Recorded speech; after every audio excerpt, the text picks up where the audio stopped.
Hello student, आप सभी का हमारे इस चैनल में स्वागत है। बच्चों, लास्ट टाइम कुछ थोड़ा सा टेक्निकल इश्यूज़ के कारण हम आपको 2-3 दिन क्लासेस नहीं दे पाए, लेकिन अब हमारी जो कोशिश रहेगी कि आपको ये क्लासेस जो हैं ये रेगुलर क्लासेस मिल जाएँ। आज हम आपको जो बताने वाले हैं ये प्रोग्राम के स्ट्रक्चर के बारे में बताने वाले हैं कि प्रोग्राम को आपको कैसे कैसे बनाना है, उसमें किस स्टेटमेंट का क्या मीनिंग होता है और एक प्रोग्राम को कैसे बनाएंगे।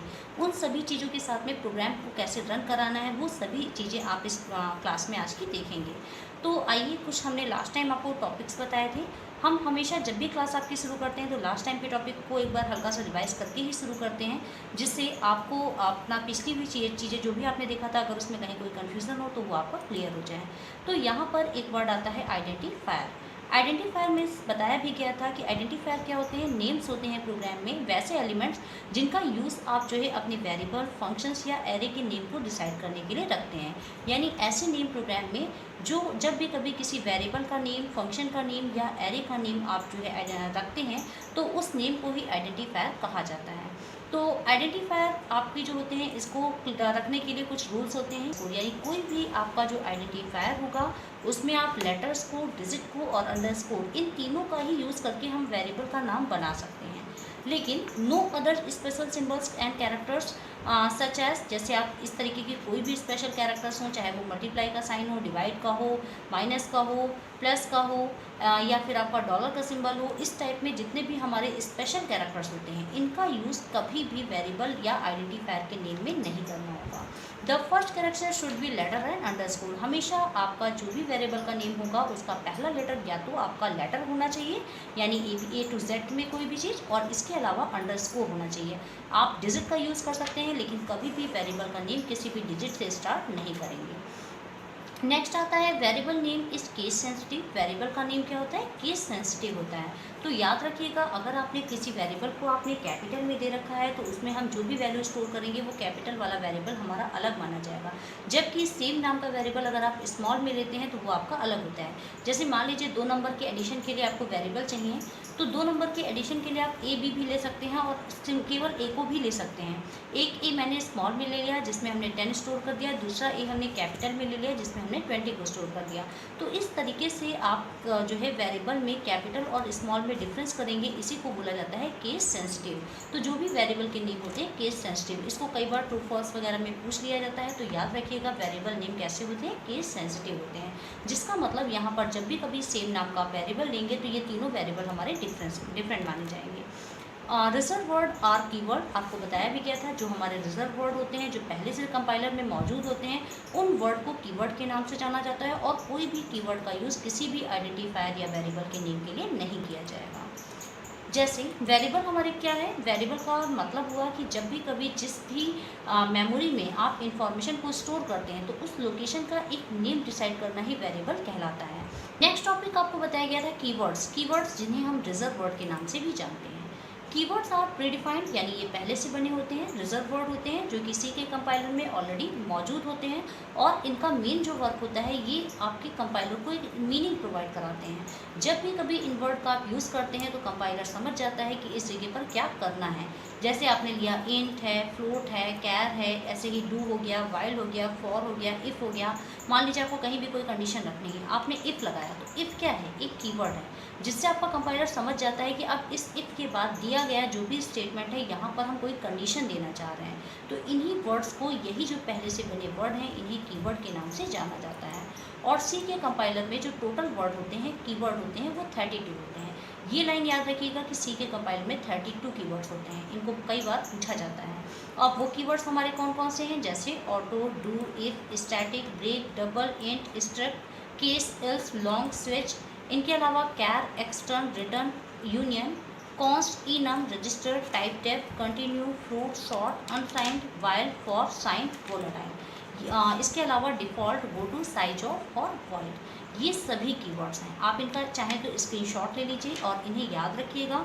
फिलहाल इनको एग्ज़ाम में जैसे मल्टीपल चॉइस के क्वेश्चन बनाते हैं और उसमें से पूछते हैं इनमें से कौन सा कीवर्ड है, या फिर पूछते हैं इनमें से कौन सा कीवर्ड नहीं है, तो उन जगह पर इन कीवर्ड्स को याद रखने की ज़रूरत पड़ती है। इसके साथ साथ में ये भी याद रखिएगा कि कीवर्ड आपका जो होता है, जब आप आगे जैसे जैसे प्रोग्राम बनाते जाएंगे वहाँ पे इन कीवर्ड्स का यूज़ भी आप देखते जाएंगे, किस कीवर्ड को कैसे हम यूज़ करेंगे। तो ये तो टॉपिक हमारा था लास्ट टाइप का। इसके बाद आपको बताया गया था डेटा टाइप्स के बारे में कि जब भी कभी किसी वेरिएबल के अंदर आप कोई डेटा स्टोर करते हैं तो वो जिस भी टाइप का डेटा होता है उसे डेटा टाइप कहा जाता है। और ये डेटा टाइप सी के कंपाइलर में पहले से ही डिफाइन कर दिए गए हैं, यानी अलग अलग कैटेगरी में डिवाइड कर दिए गए हैं। तो डेटा हमारे पास कौन कौन सा हो सकता है, जैसे इंट हो सकता है। इंट का मतलब इसमें आप कोई भी निगेटिव और पॉजिटिव वैल्यू 0 से लेकर के 9 तक की कोई भी वैल्यू डाल सकते हैं। इसके अलावा डेटा हमारा कैर हो सकता है, यानी एक सिंगल कैरेक्टर अगर आप स्टोर करना चाहते हैं तो सिंगल कोटेशन मार्क में दे करके हम किसी भी कैरेक्टर को स्टोर कर सकते हैं। फ्लोट होता है, फ्लोट का मतलब कोई भी आपको डेसिमल नंबर देना हो, आपको कोई पॉइंट वाला नंबर देना हो, तब उसके लिए जो डेटा टाइप हम यूज़ करते हैं वो फ्लोट लगाते हैं। इनके अलावा और भी कई सारे डेटा टाइप्स होते हैं। तो यहाँ पर एक और डेटा टाइप होता है, इसको भी कई बार अक्सर पूछा गया है कि there also exist in a data type called void, यानी एक डेटा टाइप और होता है जिसे हम वॉइड के नाम से भी जानते हैं। और वॉइड जो होता है ये हमेशा तब यूज़ किया जाता है जहाँ पर आपको ये दिखाना हो नॉन रिटर्न टाइप, यानी ये एक ऐसा आपका कीवर्ड होता है जो क्या करता है, जिसका मेनली वर्क होता है कि which indicates that the function does not return a value, यानी ये बताता है कि हमारा जो फंक्शन है ये कोई भी वैल्यू रिटर्न नहीं कर रहा है, या आपको कहीं पर भी ये देना है कि कोई फंक्शन आपका वैल्यू रिटर्न नहीं कर रहा है, तब हम इस टाइप के डेटा का यूज़ करते हैं। आइए देख लेते हैं कौन कौन से डेटा टाइप्स हैं और उनकी क्या क्या रेंजेस हैं। ये सभी चीज़ें मैंने आपको बता रखी थी, इसलिए यहाँ पर हम इसको बहुत ज़्यादा कुछ डिस्क्राइब नहीं करेंगे। आपका ये चार्ट आपके सामने है, आप इसका स्क्रीनशॉट ले लीजिएगा, इनकी रेंजेस को याद रख लीजिएगा और कौन कितने बाइट मेमोरी ऑक्यूपाई करता है, ये दोनों ही चीज़ें याद रखना आपके लिए ज़रूरी है। क्योंकि जैसे आपका कैर होता है तो कैर -128 से 127 होता है, इसको आपको याद रखना होगा, ये एग्जाम में पूछा जाता है। अनसाइंड कैर भी पूछा जा चुका है, 0 से 255 होता है। इंटीजर आपका -32,768 से लेकर 32,767 तक होता है। अनसाइंड इंट 0 से लेकर के आपका 65,535 होता है। तो इन सभी की जो रेंजेस होती हैं और इनके साथ में कौन कितना बाइट मेमोरी ऑक्यूपाई करता है, इसको आप ज़रूर से ज़रूर याद कर लीजिएगा। हम आज के टॉपिक की तरफ आगे बढ़ेंगे, यानी हमारा से आज का हमारा टॉपिक स्टार्ट होता है, यानी स्ट्रक्चर ऑफ अ प्रोग्राम। एक प्रोग्राम का क्या स्ट्रक्चर है, सी में कैसे आप प्रोग्राम को बनाते हैं। तो ये जो पहली लाइन है ये हमेशा आपके कमेंट को इंडिकेट करती है। अगर आपने कहीं पर भी आपने जो है फॉरवर्ड स्लैश के साथ में जो है एस्ट्रिक का सिंबल दिया, बीच में इंस्ट्रक्शंस दिए, देन आपने सेम इसी टाइप में पहले जो है आपका एस्ट्रिक होगा, देन आपने इसको क्लोज किया, स्लैश लगाया, तो ये हमारी जो फर्स्ट लाइन है इसको हम कमेंट बोलते हैं। और याद रखिएगा कंपाइलर कभी भी कमेंट को रीड नहीं करता है, ये सिर्फ और सिर्फ प्रोग्राम को ईजिली वे में आप समझ सकें इसके लिए यूज़ किया जाता है कमेंट का। कमेंट प्रोग्राम में यूज़ करना चाहिए वैसे, लेकिन अगर आप इसको नहीं करते हैं तो इसका इफ़ेक्ट आपके आउटपुट पर नहीं दिखता है। अब इसके बाद में नेक्स्ट लाइन हमारी आती हैं, ये जो हैं इन्हें हम हेडर फाइल्स के नाम से जानते हैं। हेडर फाइल मैंने यहाँ दो यूज़ की हैं, हैज़ इंक्लूड stdio.h और has include polling.h। Next topic आता है वॉइड मेन। वॉइड मेन लगाने के बाद ये होता है, इसे डेलीमीटर बोलते हैं, जो कि कर्ली ब्रेसेस होता है। कोई भी प्रोग्राम होगा आपको उसमें यहाँ से यहाँ तक के इंस्ट्रक्शन लिखने ही पड़ेंगे।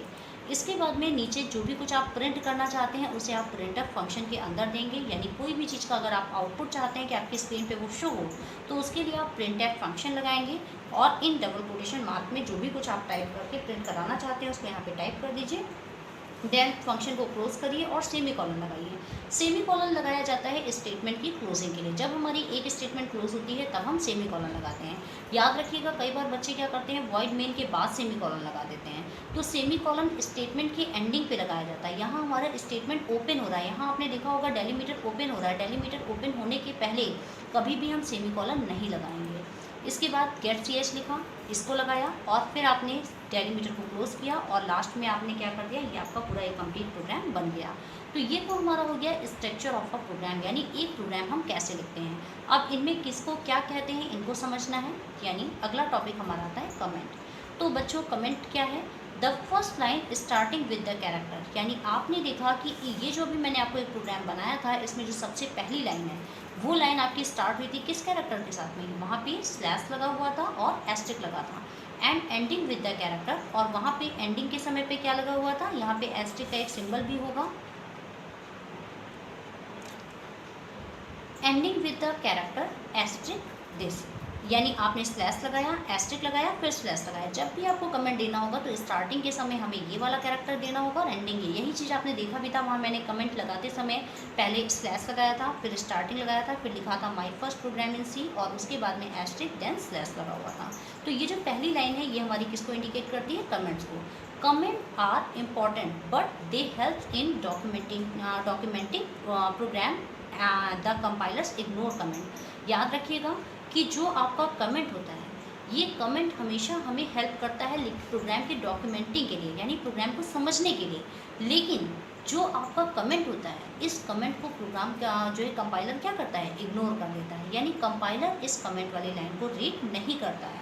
And doesn't take any action, और वो उस कमेंट वाली लाइन पे कोई भी एक्शन नहीं लेता है। कमेंट को हम दो तरीके से यूज़ कर सकते हैं। एक हमारा होता है सिंगल लाइन कमेंट और एक होता है multi line comment. Multi line comment का मतलब आपने इसको लगाया, एस्ट्रिक लगाया, बीच में अपनी कमेंट वाली लाइन, चाहे वो 1 लाइन की हो, 2 लाइन की हो, 3 लाइन की हो, जितनी भी हो, आपने वो पूरी लाइन दे दिया। जब भी आपको इसको बंद करना होगा कमेंट, आपने एस्ट्रिक लगाया, देन स्लैश दे दिया।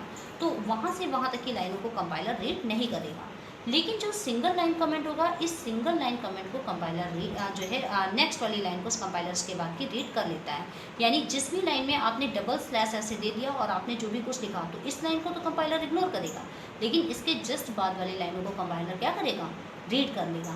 तो जब कभी एक सिंगल लाइन का कमेंट देना हो तो हम इसका यूज़ कर सकते हैं, लेकिन अगर आपको मल्टी लाइन कमेंट देना है तब फिर आप यही का यूज़ करेंगे। यानी अगर एक से ज़्यादा लाइनें हैं तो इसका यूज़ एक सिंगल लाइन के लिए भी कर सकते हैं और एक से ज़्यादा लाइनों के लिए भी कर सकते हैं। आगे के प्रोग्राम में हम जब एग्जाम्पल दिखाएंगे तो वहाँ पर हम आपको ये दोनों ही टाइप के कमेंट का यूज़ करके दिखाएंगे। नेक्स्ट आते हैं अगला टॉपिक पे। नेक्स्ट टॉपिक है द रन टाइम लाइब्रेरी।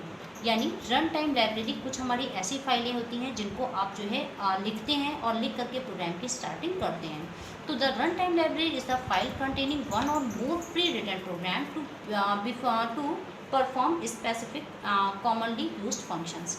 ये जितनी भी आपने लिखा है, नीचे हमने हैज़ इंक्लूड करके फाइल्स दी हुई हैं, ये सभी फाइलें हमारी प्रीडिफाइंड हैं, यानी पहले से बनी हुई हैं, और इनके अंदर बहुत सारे प्री रिटन प्रोग्राम्स होते हैं, पहले से लिखे हुए प्रोग्राम होते हैं जो किसी स्पेसिफिक फंक्शन के लिए यूज़ किए जाते हैं। अगर आपने कोई फंक्शन यूज़ किया, जैसे आपने स्ट्रिंग का कोई फंक्शन यूज़ किया, मान लीजिए स्ट्रिंग लेंथ फंक्शन यूज़ किया, या मान लीजिए आपने जो है ऐसे टू अपर फंक्शन होते हैं, ऐसे कई सारे फंक्शंस होते हैं, तब फिर आपको हेडर फाइल देना होगा has include string dot H. अगर आपने कोई भी फाइल चैप्टर भी आगे आप पढ़ेंगे, 12 चैप्टर ही हमारा फाइल है, अगर आपने वहाँ फाइल हैंडलिंग से रिलेटेड कुछ आपने फंक्शंस लगाए, जैसे आपके इसमें बहुत सारे फंक्शंस होते हैं, मान लीजिए आपको जो है कैलॉक मेलॉक फंक्शन का यूज़ करना है, ऐसे कई सारे फंक्शंस होते हैं, तो उन फंक्शंस का अगर आप यूज़ कर रहे हैं तो वो फंक्शंस हमारे डिफाइंड किए गए हैं STLib फंक्शन में, यानी स्टैंडर्ड लाइब्रेरी फाइल में किए गए हैं। तो उनके लिए जब तक आप अपने वो फंक्शन कैलॉक मेलॉक यूज़ किया हो और अगर आपने अपने प्रोग्राम की स्टार्टिंग में हैज़ इंक्लूड stdlib फाइल नहीं लगाई है तो आपका वहाँ पर प्रोग्राम एरर इंडिकेट करेगा।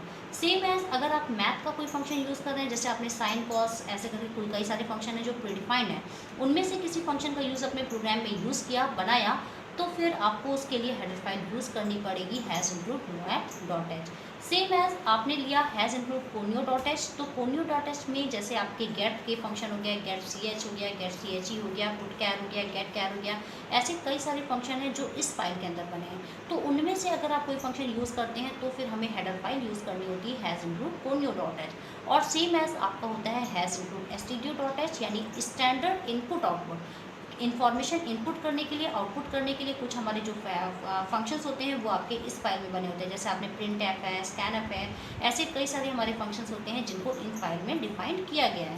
यही कारण है कि जब प्रोग्राम की स्टार्टिंग किया जाता है तो स्टार्टिंग में इन हेडर फाइल्स का यूज़ किया जाता है और इन्हीं हेडर फाइल्स को रन टाइम लाइब्रेरी के नाम से जाना जाता है। तो आइए डेफिनेशन से समझते हैं क्या है रन टाइम लाइब्रेरी। तो the run time library is the file containing one और मोर प्री रिटन प्रोग्राम। यानी रन टाइम लाइब्रेरी क्या है? आपकी एक ऐसी फाइल होती है जो क्या करती है, एक या एक से ज़्यादा प्रोग्राम को अपने पास स्टोर करती है। और ये प्रोग्राम क्या होते हैं? ये प्रोग्राम किसी भी स्पेसिफिक पर्पस के लिए जो है जो अपने फंक्शन डिज़ाइन किए होते हैं उनको यूज़ करने के लिए इसका यूज़ किया जाता है।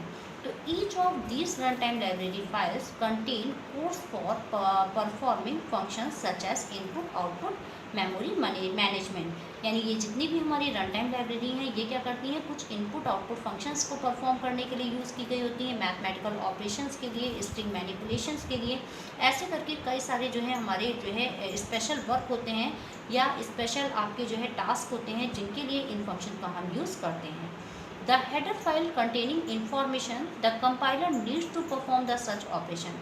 हेडर फाइल हमेशा ये बताती है कि कंपाइलर हमारे जो भी आपने फंक्शन यूज़ किया उनको किस तरीके से परफॉर्म कर पाएगी। बिकॉज जो भी आप फंक्शन यूज़ कर रहे हैं उनको जो प्री रिटर्न किया गया है, उनके जो कोड्स डिफाइन किए गए हैं वो इन्हीं फाइलों के अंदर किए गए हैं। तो यहाँ पर एक प्रकार का लिंक इस्टेब्लिश होता है। तो इसीलिए इन हेडर फाइल को हमेशा स्टार्टिंग में रखा जाता है और इसको ओपन करने के बाद इसके अंदर हम किसी कोड को लिख पाते हैं। तो जब भी कभी कोई भी हेडर फाइल हम लगाते हैं तो the header file start with the pre processor directives. हमेशा हेडर फाइल आपका जो भी लगाया जाएगा वो हैज़ के साथ में, इस हैज़ को हम बोलते हैं pre processor directives. Has include के साथ में ही हम उसे क्या करते हैं, हेडर फाइल को अपनी देते हैं। जैसे has include stdio.h, has include conio.h, mat.h, std-lib यानी स्टैंडर्ड लाइब्रेरी .h, string.h, ये सभी हमारे हेडर फाइल्स होती हैं। नेक्स्ट टॉपिक है मेन फंक्शन। आपने देखा होगा कि जब मैंने अपने प्रोग्राम में पहली लाइन कमेंट की लगाई थी, कमेंट लगाने के बाद में नेक्स्ट जो लाइन थी उस लाइन में हमने हेडर फाइल्स को रखा था। हेडर फाइल्स में हैज़ इंक्लूड stdio.h और हैज़ इंक्लूड conio.h रखा था। stdio.h रखने का पूरा नाम भी मैंने आपको बताया था, standard input output dot header. वो आपकी stdio.h का पूरा नाम होता है और उसमें हमने फंक्शंस डिफाइन किया था printf का। इसी तरीके से conio यानी console input output dot header और उसके अंदर का फंक्शन मैंने यूज़ किया था get ch। तो उसके बाद में नेक्स्ट जो लाइन आती थी, नेक्स्ट लाइन में लिखा गया था void main यानी मेन लिखा और मेन लिखने के बाद में पैरेंथेसिस जो हमारे ब्रैकेट्स होते हैं, इन ब्रैकेट को हमने क्या किया था, क्लोज किया था। जब भी कभी किसी नेम के बाद ब्रैकेट को ओपन एंड क्लोज कर दिया जाता है तो वो एक फंक्शन कहलाता है। और ये फंक्शन जो होते हैं ये किसी स्पेसिफिक टास्क को परफॉर्म करने के लिए क्रिएट किए जाते हैं। सी कंपाइलर में इसका नाम ही मेन रखा गया है बिकॉज ये मेन फंक्शन है। और जब भी कभी आपका कोई भी प्रोग्राम एग्जीक्यूट होता है तो वो प्रोग्राम हमेशा इसी मेन फंक्शन से ही एग्जीक्यूट होना स्टार्ट होता है। तो आपने देखा था void मेन लिखा था। void मैंने आपको बताया कि void एक हमारा कीवर्ड था जो कि नो रिटर्न टाइप वैल्यू दिखाता था, क्योंकि मेन के अंदर हमें कोई भी वैल्यू रिटर्न करा के नहीं दिखानी है।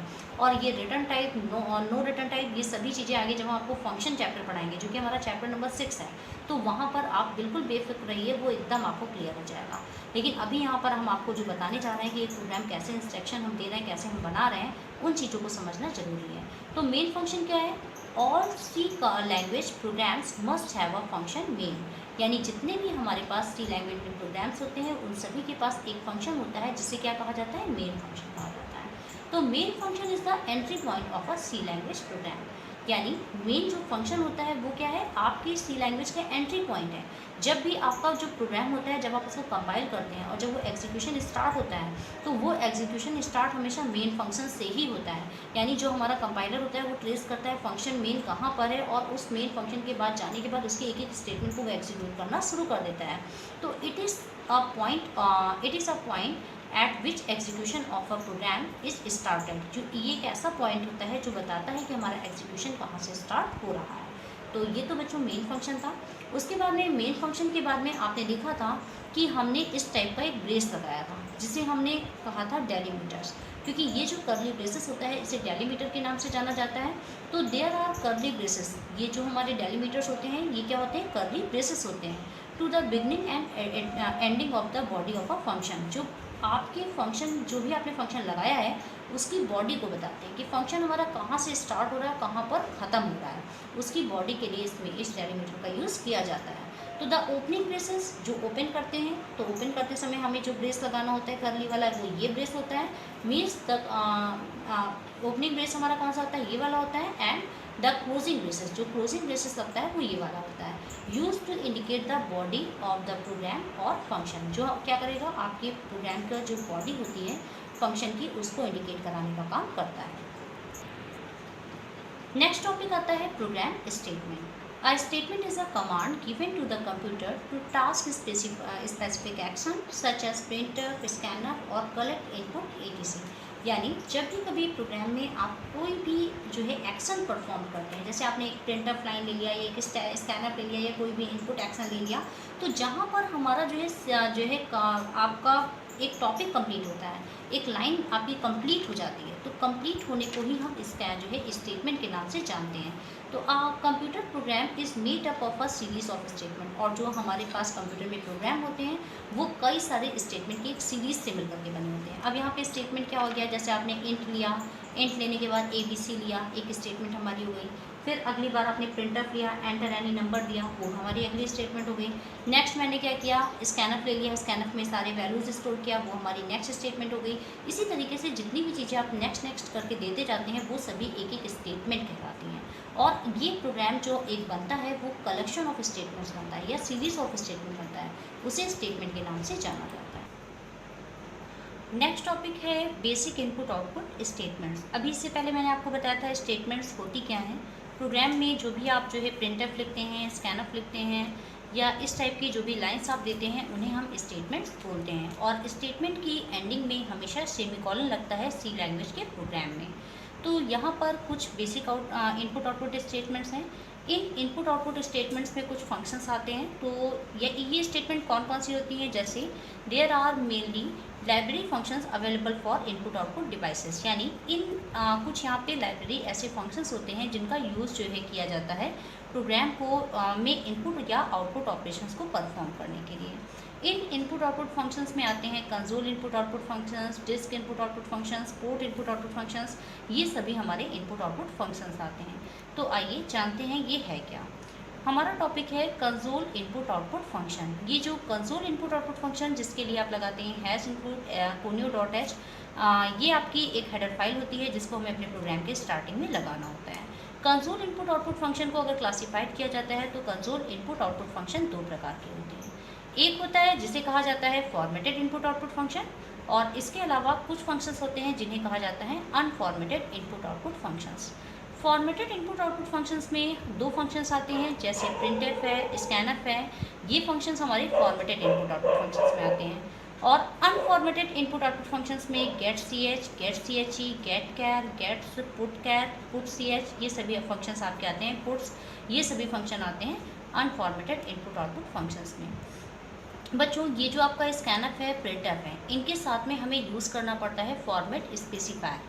और फॉर्मेट स्पेसिफायर जैसे आपके %d आपने देखा होगा लगे होते हैं प्रोग्राम्स में, %c लगे होते हैं, %f होता है, %s होते हैं। ऐसे ही कई सारे स्पेसिफायर्स होते हैं जो डेटा टाइप को बताते हैं किस टाइप का डेटा है, और उसी डेटा टाइप के अकॉर्डिंग वैल्यू को इनपुट करना या वैल्यू को वहाँ से प्रिंट कराना। तो जब भी कभी किसी फंक्शन के साथ आपको फॉर्मेट स्पेसिफायर देना होता है तो वो फंक्शन हमारे फॉर्मेटेड इनपुट आउटपुट फंक्शन कहलाते हैं। इसी के कंपेयर में अगर अनफॉर्मेटेड की बात करते हैं तो यहाँ पर हमें कोई भी स्पेसिफायर का यूज़ नहीं करना होता है, लेकिन ये जितने भी फंक्शंस होते हैं ये किसी सिंगल कैरेक्टर या ग्रुप ऑफ कैरेक्टर्स के लिए यूज़ किए जाते हैं। ये एक सिंगल कैरेक्टर को इनपुट करते हैं या फिर आपके जो है ग्रुप ऑफ कैरेक्टर को इनपुट करते हैं, जैसे get C H, get C H E, get char. ये तीनों ही फंक्शन हमारे ऐसे फंक्शंस होते हैं जो कीबोर्ड से एक सिंगल कैरेक्टर इनपुट करते हैं। जब गेट्स फंक्शन जो होता है ये आपका स्ट्रिंग के लिए यूज़ किया जाता है। तो ये आपका जब भी कभी आपको ग्रुप ऑफ कैरेक्टर देना होता है उसके लिए इस फंक्शन का यूज़ किया जाता है। इसी तरीके से पुट कैर है, ये भी हमारा जो है कैरेक्टर को प्रिंट करने के लिए यूज़ किया जाता है, यानी एक आउटपुट फंक्शंस होता है। पुट्स है, ये भी आपका जो है कैरेक्टर्स को प्रिंट करने के लिए होता है। सेम एज प्रिंटअप भी होते हैं, ये हमारा क्या है आउटपुट फंक्शंस है। तो इन्हीं इनपुट आउटपुट फंक्शंस के थ्रू हम लोग प्रोग्राम आगे बनाएंगे। जैसे कुछ फॉर्मेट स्पेसिफायर देख लेते हैं। तो this function allow the user to format the input from the keyboard and the output displayed on the desired manner. यानी अगर आप फॉर्मेट स्पेसिफायर का यूज़ करते हैं अपने प्रोग्राम में वैल्यूज़ को इनपुट करने के लिए, तो कौन कौन से फॉर्मेट स्पेसिफायर होते हैं और किस फॉर्मेट स्पेसिफायर से हम क्या यूज़ करेंगे, यानी किस टाइप की वैल्यू स्टोर या प्रिंट कराई जाएगी। तो देखिएगा, एक तरफ लिस्ट बनी है फॉर्मेट स्पेसिफायर और दूसरी तरफ उसका डिस्क्रिप्शंस लिखा हुआ है। जैसे अगर आप कहीं पर देखते हैं %c, तो %c का यूज़ किया जाता है किसी भी सिंगल कैरेक्टर को जो है इनपुट करना या उस सिंगल कैरेक्टर को प्रिंट कराना। सेम एज %d कोई भी आप इंटीजर वैल्यू जब आप इनपुट करते हैं या कोई भी इंटीजर वैल्यू को आउटपुट करते हैं with the help of format specifier functions, तब वहाँ पर हम यूज़ करते हैं %d का। %f का यूज़ किया जाता है फ्लोटिंग पॉइंट नंबर के लिए। %h जो होता है ये शॉर्ट नंबर के लिए होता है, शॉर्ट इंटीजर के लिए होता है। %x का यूज़ किया जाता है हेक्साडेसिमल नंबर के लिए। %o जो होता है ये ऑक्टल नंबर को रिप्रेजेंट करता है।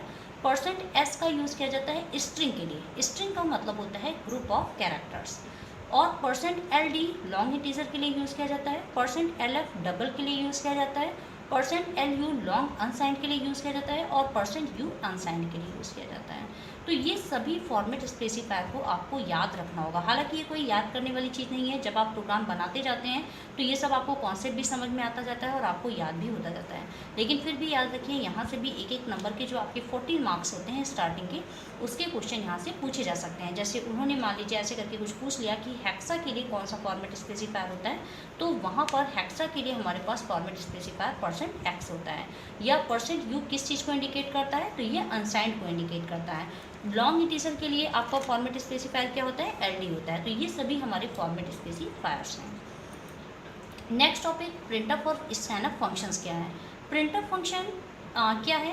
Printf function is a function is use to print the characters. यानी प्रिंटफ फंक्शन क्या है? एक ऐसा फंक्शन है जिसके द्वारा आप किसी कैरेक्टर्स को, स्ट्रिंग को, फ्लोट को, इंटीजर को, ऑक्टल को या hexadecimal number values on to the standard output device. यानी इनमें से किसी भी टाइप के डेटा को, चाहे वो आपका कोई कैरेक्टर हो, स्ट्रिंग हो, फ्लोट हो, इंटीजर हो, ऑक्टल हो या हेक्साडेसिमल हो, इनमें से किसी भी टाइप के जो डेटा होते हैं उसको हम डिवाइस पर या स्क्रीन पर प्रिंट करने के लिए, शो करने के लिए प्रिंटफ फंक्शन का यूज़ करते हैं।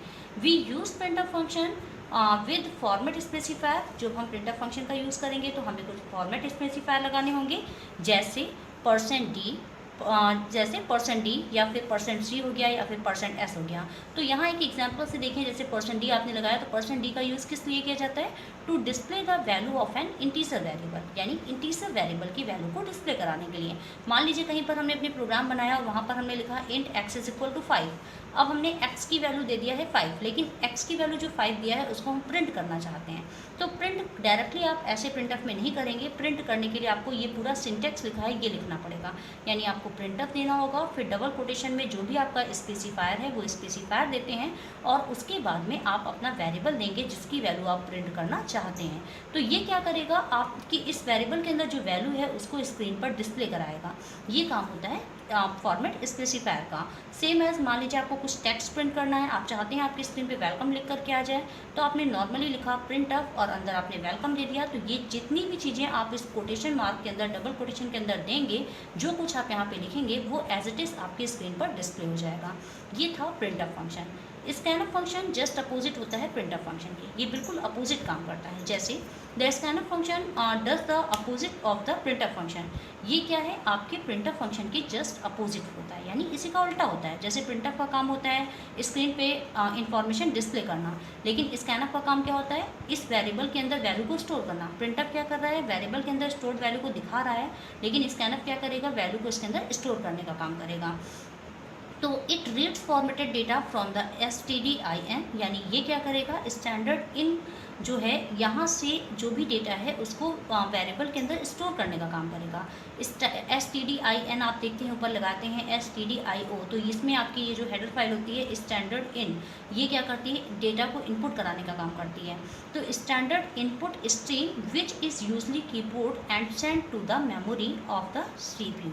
इसका काम होता है कि जब भी कभी आप स्कैनफ लिखेंगे तो स्कैनफ क्या करेगा, जो भी आपने वैल्यू दिया है उसको CPU की जो मेमोरी होगी वहाँ पर उस वेरिएबल में स्टोर कर देना। यानी जो आपने वेरिएबल बनाया है उस लोकेशन पर जा करके वैल्यू को स्टोर करने के लिए स्कैनफ फंक्शन का यूज़ करते हैं। जैसे अभी तक आपको हमने नॉर्मली दिखाया था कि हम लोग ऊपर ही ले लेते थे int a is equal to 10, लेकिन कुछ फ्लोचार्ट या कुछ एल्गो में आपने देखा था कि ये बोला गया था कि आपको वैल्यू शो नहीं करनी है, यूज़र वैल्यू डालेगा। तो यूज़र वैल्यू डालेगा मतलब जब आप प्रोग्राम रन करेंगे उस समय लिख कर क्या है कि एंटर एनी वैल्यू, और वहाँ पर आप जो वैल्यू इंटर करें, वो वैल्यू ही आपकी क्या हो, जो है इसमें स्टोर हो जाए जा करके। तो ऐसे में रन टाइम पर हम वेरिएबल के अंदर वैल्यू को स्टोर करना चाहते हैं, तो इसके लिए हमें स्कैनफ लिखना होगा, यानी इस फंक्शन का यूज़ करना होगा। देन आप स्पेसिफायर देंगे और इसके बाद में आप एंड का साइन, ये जो % का साइन होता है, एंड का साइन होता है, ये एड्रेस ऑफ ऑपरेटर होता है। इसका मतलब ये जो एक्स नाम का वेरिएबल है, इसके एड्रेस पर जो वैल्यू आप डाल रहे हैं वो जाकर के स्टोर हो जाए, ये काम होता है स्कैनफ फंक्शन का। तो प्रिंटफ फंक्शन बिल्कुल अपोजिट काम करता है स्कैनफ की। स्कैनफ का काम होता है कि जो है जो भी कीबोर्ड से वैल्यू दी गई है उसको एक्स में स्टोर करना, लेकिन प्रिंटफ का काम होता है कि एक्स के अंदर जो पहले से वैल्यू स्टोर है उसको प्रिंट कराने का काम होता है। इसीलिए ये दोनों जस्ट अपोजिट वर्क करते हैं। नेक्स्ट टॉपिक आता है, जैसे इसमें हम एक छोटे से एग्जाम्पल के थ्रू आपको समझाने वाले हैं कि प्रोग्राम हम कैसे बनाते हैं। इससे पहले हम एक प्रोग्राम छोटा सा आपको रन करा के दिखाना चाह रहे हैं, तो आइए देखते हैं प्रोग्राम को कैसे रन कराना है। देखिए बच्चों, एक छोटा सा एग्जाम्पल के थ्रू हम इस छोटे से प्रोग्राम को रन करा के आपको दिखाते हैं। तो आप में से कुछ बच्चे ऐसे होंगे जिन्होंने प्रोग्राम कभी रन नहीं किया होगा या उनको नहीं पता होगा कि सी को कैसे हम प्रोग्राम रन कराते हैं। तो इसके लिए हमें एक सॉफ्टवेयर, जैसे आपने टर्बो C++ का सॉफ्टवेयर ले लिया, उसको आपको जो है इसमें डालना होगा, या फिर आप चाहें तो देव C++ का भी सॉफ्टवेयर ले सकते हैं और उसमें भी आप प्रोग्राम को रन करा सकते हैं। अगर आप चाहते हैं कि आप अपने लैपटॉप या फ़ोन पे सॉफ्टवेयर डाउनलोड कर लें, तो फ़ोन के लिए भी सॉफ्टवेयर्स आते हैं, आप फ़ोन पे भी डाउनलोड कर सकते हैं, उस पर भी प्रोग्राम को रन करा सकते हैं। लेकिन अगर आप जो है आपके पास लैपी है या सिस्टम है, तो फिर आपके लिए वो थोड़ा सा ज़्यादा अच्छा हो जाता है, क्योंकि आपको थोड़ा सा टाइपिंग वाइपिंग करने में आसानी हो जाती है और प्रोग्राम आप आसानी से रन करा पाते हैं। ये छोटे छोटे प्रोग्राम तो फ़ोन में बनाना फिर भी आसान होता है, लेकिन जब ये प्रोग्राम की लेंथ जो है बढ़ जाती है तब आपको फ़ोन में थोड़ी डिफ़िकल्टीज हो सकती है। हालांकि आप अपने मोबाइल फ़ोन को जो है कीबोर्ड से भी अगर आप चाहें तो कनेक्ट कर सकते हैं, लेकिन इस समय लॉकडाउन की प्रॉब्लम है, तो मे भी हो सकता है कि आपको कीबोर्ड और माउस ये सारी चीज़ें लेने में भी प्रॉब्लम हो। तो आप फ़िलहाल इन क्लासेस को देख के कुछ बेनिफिट ले लीजिए, क्योंकि हमारा मानना है कि something is better than nothing, यानी कुछ ना होने से बेहतर है कि आप थोड़ा बहुत तो बैठ करके पढ़ते ही रहिए और चीज़ों को समझते रहिए। तो देखिएगा, यहाँ एक छोटा सा प्रोग्राम मैंने जो आपको बताया था वैसा ही कुछ प्रोग्राम लिखा है। अभी मैंने यहाँ पे कमेंट वाली लाइन को इंक्लूड नहीं किया है, क्योंकि हम आपको ये दिखाना चाहते हैं कि कमेंट का इफेक्ट हमारे प्रोग्राम में पड़ रहा है या फिर नहीं। देखिए, मैंने फर्स्ट लाइन लिखा है hash include stdio.h, has include stdio.h यानी standard input output dot header. Next line है हैज़ इंक्लूड conio.h यानी console input output dot header. फिर इसके बाद में वॉइड मेन फंक्शन लगा है, देन यहाँ पर प्रिंटअप फंक्शन लगाया है। प्रिंटअप के थ्रू हम ये जो इतनी स्टेटमेंट है इसको हम अपनी स्क्रीन पे प्रिंट करना चाहते हैं, यानी हम चाहते हैं हमारी स्क्रीन पे डिस्प्ले हो जाए welcome to the world of C, ये हमारी स्क्रीन पे डिस्प्ले हो जाए।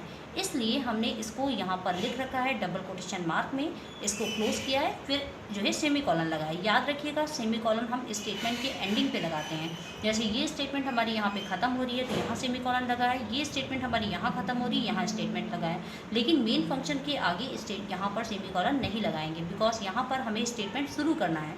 ये हमारा ओपनिंग ब्रेसेस है, ना कि क्लोजिंग ब्रेसेस है, इसलिए आपको यहाँ पे सेमी कॉलन नहीं लगाना है। तो ये एक छोटा सा प्रोग्राम इसमें बना लिया है। अब बनाने के बाद इसे सबसे पहले हमें कंपाइल करना होगा। कंपाइलर के बारे में आपको बताया गया था, जो कि हाई लेवल लैंग्वेज को जो है मशीन लैंग्वेज में कन्वर्ट करता है। तो कंपाइल करने के लिए आप इस कंपाइल में जाएंगे, जाने के बाद आपको यहाँ पे कंपाइल कर देना है, या इसकी शॉर्टकट की भी देखिए दिया हुआ है Alt F9। आप चाहें तो अपने सिस्टम से Alt के साथ में F9 को भी प्रेस करके कंपाइल कर सकते हैं। जैसे इसको आपने यहाँ से कंपाइल किया, तुरंत ये कंपाइल करेगा। कंपाइल करने के बाद नीचे देखिए सक्सेस लिख के आ गया, इसका मतलब हमारा प्रोग्राम पूरी तरीके से सही है। लेकिन अगर इस प्रोग्राम में कहीं पे कोई एरर होती तो यहाँ पर वो एरर देता। जैसे अगर इसमें हम थोड़ी सी आपको एरर करके दिखा दें, मान लीजिए इसमें मैंने ये वाला ब्रेसेस नहीं लगाया है, और ब्रेस ना लगाने के बाद हम इसे कंपाइल करें। अब देखिए, हमने इसे कंपाइल किया, जैसे ही आपने कंपाइल किया तुरंत इसने एरर बता दिया, यानी एक मिस्टेक है। और एरर में ये बता रहा है कि प्रेस एनी की, आप जैसे ही कोई भी की प्रेस करेंगे तो नीचे देखिए इसने बताया है, आपको हिंट भी दिया है कि लाइन नंबर 6 में क्या है, कंपाउंड स्टेटमेंट मिसिंग है। आपको ये ब्रेस भी दिखा रहा है कि इस तरीके से आपने स्टेटमेंट मिस कर रखा है, यानी यहाँ पे जाकर के हमें क्या करना होगा, कंपाउंड स्टेटमेंट लगाना होगा। तो कंपाउंड स्टेटमेंट लगाने के लिए हमें कर्ली ब्रेसेस देना होगा। जैसे ही आपने यहाँ पे कर्ली ब्रेसेस दे दिया तो आपका ये प्रोग्राम कंप्लीट हो गया। अब हम यहाँ से चाहे आप Alt F9 कर दीजिए, या यहाँ से जाके जैसे ही आपने कंपाइल किया प्रोग्राम आपका सक्सेस हो गया, यानी सक्सेसफुली हमारा ये प्रोग्राम कंपाइल हो चुका है। अब इसे हमें रन करना होगा, और रन करने के लिए आप जब रन पे आते हैं, रन में Ctrl F9 होता है, जिससे आप क्या कर सकते हैं, प्रोग्राम को रन करा सकते हैं। या यहाँ से जाकर के आपने जैसे ही रन में जाके रन पे क्लिक किया, तुरंत ये प्रोग्राम रन हो जाएगा और जो भी कुछ आपने प्रिंटफ के अंदर लिखा था, देखिए वो चीज़ आपकी स्क्रीन पे प्रिंट होकर के आ गई है, welcome to the world of C. आप इसको देख सकते हैं कि आपकी स्क्रीन पे लिखा हुआ है welcome to the world of C. ये हमारा प्रिंट होकर के आ गया है। अभी मैंने इसमें कमेंट लाइन नहीं लगाई थी, लेकिन अगर हम कमेंट लगा भी देते तब भी आपको यही लिख करके आता है, इस पर आउटपुट में कोई भी चेंजेस ना होता। देखिए बच्चों, इस पर मैंने यहाँ पर कमेंट लाइन ऊपर लगा दिया है। ये आपने यहाँ पर जो है स्लैश का साइन लगाया, देन एस्ट्रिक, फिर इसके अंदर कमेंट दिया और इसके बाद में इस एस्ट्रिक देने के बाद में स्लैश लगा दिया। तो ये हमारा एक कमेंट है। अब इस कमेंट को कंपाइलर नहीं रीड करता है। अगर आप इसको कंपाइल करके देखते हैं या रन करा के देखेंगे तो इसका आपके आउटपुट पे कोई भी चेंजेस नहीं होगा। जैसे ही मैंने इसको रन कराया तो रन कराते ही देखिए welcome to the world of C already लिखा हुआ था और यहाँ पे एक बार welcome to the world of C और लिख गया है। ऐसा इसलिए नहीं है कि हमने कमेंट लगा दिया, बल्कि ऐसा इसलिए है कि एक बार आउटपुट हमने रन कराया था और वहाँ अभी हमने एक फंक्शन नहीं लगाया, जिस फंक्शन का नाम होता है गेट CLR फंक्शन, जो कि स्क्रीन को क्या करता है, क्लियर करता है। इस फंक्शन को लगाते ही आपकी स्क्रीन रन, जब भी आप प्रोग्राम को रन कराएंगे तो हमेशा नए से आएगा। अभी क्या है, पुराना आउटपुट हमारा डिस्प्ले हो रहा था, उसी पे एक और आउटपुट डिस्प्ले हो गया है, इसलिए स्क्रीन ऐसे आ रही है। तो एक फंक्शन हम लगा देते हैं अपने इस प्रोग्राम में। देखिए इसमें एक फंक्शन मैंने लगाया है CLR फंक्शन। ये क्लियर स्क्रीन है। अगर कुछ बच्चों को डॉस आता होगा तो डॉस में आप लगाते थे CLS फंक्शन, जो स्क्रीन को क्लियर कर देता था। सेम एज यहाँ पर भी CLR फंक्शन काम करेगा। आपके आउटपुट में जो भी आउटपुट आप जितने बार प्रोग्राम रन कराएंगे वो नई स्क्रीन से आएगा, यानी अब पुराना वाला आउटपुट हमें डिस्प्ले नहीं होगा। जैसे ही देखिए इसको हम रन कराते हैं तो आप यहाँ पर रन पे गए और रन में जाकर के आप जैसे ही इसको रन कराएंगे या फिर आपने कीबोर्ड से कंट्रोल F9 कर दिया, जैसे ही आपने कीबोर्ड से कंट्रोल F9 किया तो अब देखिए हमारे पास welcome to the world of C ही आ रहा है। लेकिन उस कमेंट लाइन का कोई भी इफेक्ट आपको अपने प्रोग्राम में नहीं दिख रहा होगा। इसीलिए हमने कहा था कि कमेंट जो होता है इसको कंपाइलर एग्जीक्यूट नहीं करता है, वो उसे क्या कर देता है, इग्नोर कर देता है। कमेंट का यूज़ सिर्फ और सिर्फ डॉक्यूमेंटिंग के लिए यूज़ किया जाता है, ताकि आपका जो प्रोग्राम है वो उसका डॉक्यूमेंटेशन आसानी से किया जा सके। तो ये तो एक छोटा सा एग्जाम्पल था। अब इसी के साथ में आगे हम आपको बताएंगे गेट CH फंक्शन का कैसे यूज़ करते हैं। यहाँ पर एक एग्जाम्पल हम आपको और बता देना चाहते हैं कि अगर आप एक प्रोग्राम लिखना चाह रहे हो और वो प्रोग्राम में 2 नंबरों का एडिशन करना चाह रहे हो तो वो कैसे आप करेंगे। तो आइए इसको भी जान लेते हैं। देखिएगा, एक प्रोग्राम हमारे पास मैंने लिया है एडिशन ऑफ 2 नंबर्स, यानी 2 नंबरों का अगर आप ऐड करना चाहते हैं या एडिशन करना चाहते हैं तो इसके लिए अभी एकदम नॉर्मल प्रोग्राम है। यहाँ पे मैंने स्कैनफ का यूज़ नहीं किया है, सिर्फ और सिर्फ प्रिंटफ फंक्शन के थ्रू आपको हम बताना चाहते हैं 2 नंबरों का एडिशन। सबसे पहले हेडर फाइल्स लगाएंगे, देन आप वॉइड मेन लिखेंगे, देन आपने क्या लिखा है, डेली मैटर, और इसके बाद CLR फंक्शन लगा देते हैं। ये फंक्शन से आपकी स्क्रीन जब भी आउटपुट आपका आएगा तो वो न्यू स्क्रीन से आएगा, यानी आपको बार बार उसे प्रोग्राम जब भी रन करेंगे तो वहाँ पर पुराना आउटपुट डिस्प्ले नहीं होगा। इसके बाद मैंने इंट लिया है। इंट क्या है, डेटा टाइप है। आपको बताया था इंट, कैर, फ्लोट, डबल, लॉन्ग डबल, ये सभी हमारे क्या थे, डेटा टाइप थे। तो जैसा आप यहाँ पर वेरिएबल के अंदर डेटा डालते हैं उसी के अकॉर्डिंग यहाँ पे डेटा टाइप भी लेते हैं। तो अभी हमारे पास वेरिएबल में डेटा कैसा है, 1 2 लिखा है, यानी 12 लिखा है, तो ये हमारा एक इंटीजर डेटा है, इसलिए आगे मैंने इंट लगा रखा है। तो इंट a = 12 और b = 23 दिया और सम = 0 कर दिया है। अब इसके बाद हमें करना क्या है, सम = a + b, यानी a और b को ऐड करना है और सम में स्टोर कर देना है। देन हमने प्रिंटफ लगाया, %d किया और सम को जो है डिस्प्ले करा दिया है। इतना करने के बाद जब इस प्रोग्राम को आप कंपाइल करते हैं तो देखिए अभी हम यहीं से आपको कंपाइल करा के दिखा रहे हैं ताकि आप क्लियर कर लीजिए कैसे आपका कॉन्सेप्ट होगा। तो यहाँ पर हम क्या करेंगे, कंपाइल करेंगे और कंपाइल करने के बाद आप इसे क्या करेंगे, रन कराएंगे। कंपाइल करते ही यहाँ पे सक्सेस लिख गया, बिकॉज हमारे प्रोग्राम में कोई भी एरर नहीं थी। अब हमें इसे कंपाइल करने के बाद रन कराना होगा, और रन कराने के लिए हमारी जो शॉर्टकट की होती है कंट्रोल F9। जैसे ही कंट्रोल F9 हमने प्रेस किया तो आप देखेंगे इसका आउटपुट आया है, डायरेक्टली आउटपुट आया 35, यानी जो भी हमने वैल्यू दिया था उसका आउटपुट क्या आया है, 35। अभी इसके आगे पीछे मैंने कुछ भी नहीं लिखा था, इसलिए जैसा वहाँ पर हमने दिया है वैसी के अकॉर्डिंग आउटपुट आ गया है। इसी प्रोग्राम में अभी थोड़ा सा एडिशन करके भी हम आपको दिखाते हैं। जैसे देखिए यहाँ पर हम क्या करेंगे, सम के आगे थोड़ी सी चेंजेस कर देते हैं। इस जगह हम चाहते हैं कि अभी 35 लिख के आ रहा है, लेकिन उसके आगे कोई मैसेज नहीं लिख के आ रहा है कि वो 35 है क्या।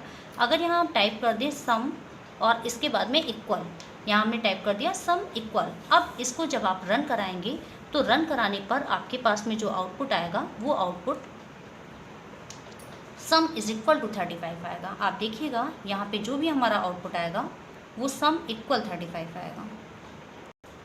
देखिए अब इसमें आउटपुट जो भी आ रहा है वो क्या आ रहा है, सम इक्वल 35 आ रहा है। तो इस तरीके से आप प्रिंटफ के अंदर जो भी स्टेटमेंट देते हैं वो उसी स्टेटमेंट के अकॉर्डिंग आपको आउटपुट देता है। लेकिन अभी जो प्रोग्राम बनाया गया है ये यूज़र के अकॉर्डिंग वैल्यू नहीं दी गई है, इसमें मैंने स्कैनअप फंक्शन का यूज़ नहीं किया है।